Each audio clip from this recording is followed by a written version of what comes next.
video is for anyone who is not an experienced sewer and wants to know how to make these hearts that we're doing for the NICU. This was one that I just kind of did, not perfectly, but it's done.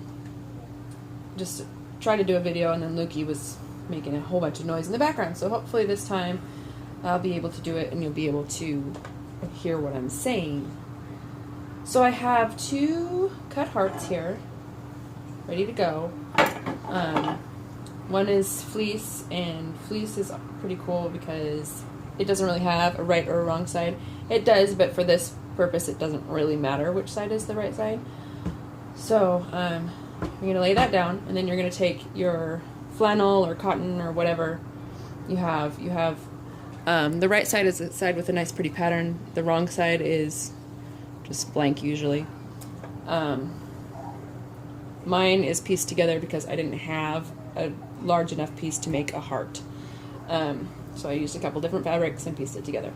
So then I'm going to lay the pretty side down on top of my heart and try to get the edges to kind of match up. And then I'm going to bring it over to my machine, and I'm going to start stitching partway on the side, partway down on the side. I'm going to line the edge up with my presser foot here. That's about 1/4 inch. And I'm just going to start stitching. I'm going to do a little back stitch, keep it locked in place. And when I get to the point, I'm going to put my foot or my needle down, lift my foot enough to turn, and pull it.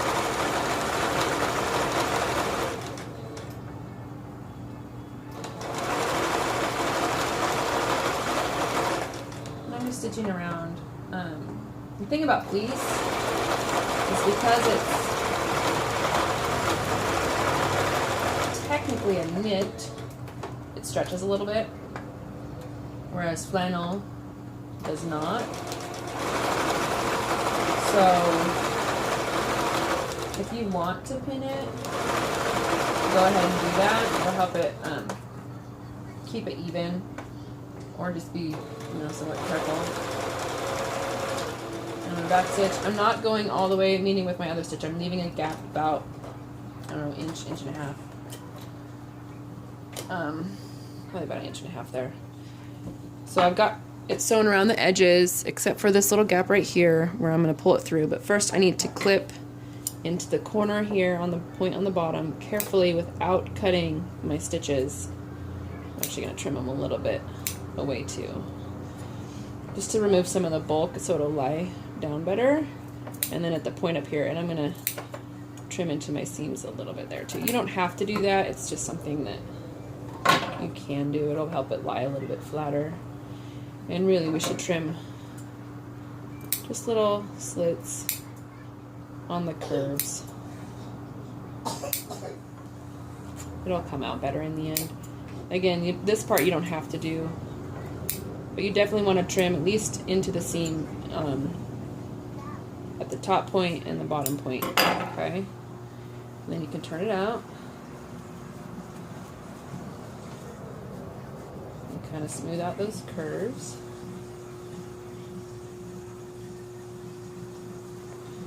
If you didn't happen to leave enough room for your fingers to go in there, then something like a handle of a butter knife or something would work really good, or a knitting needle if you have one, gently.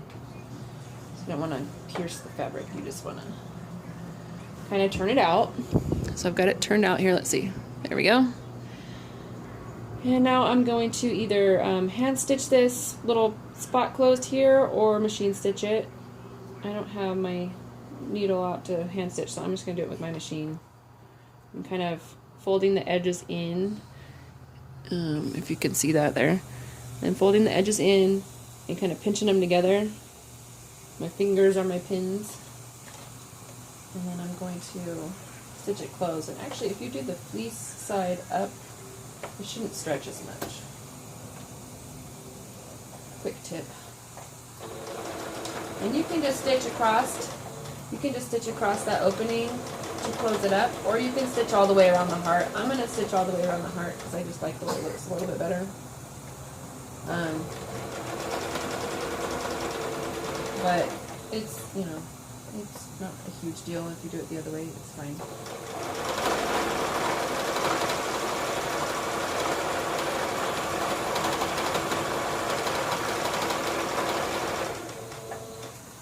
needle down to pivot. Smoothing out these curves as I go a little bit.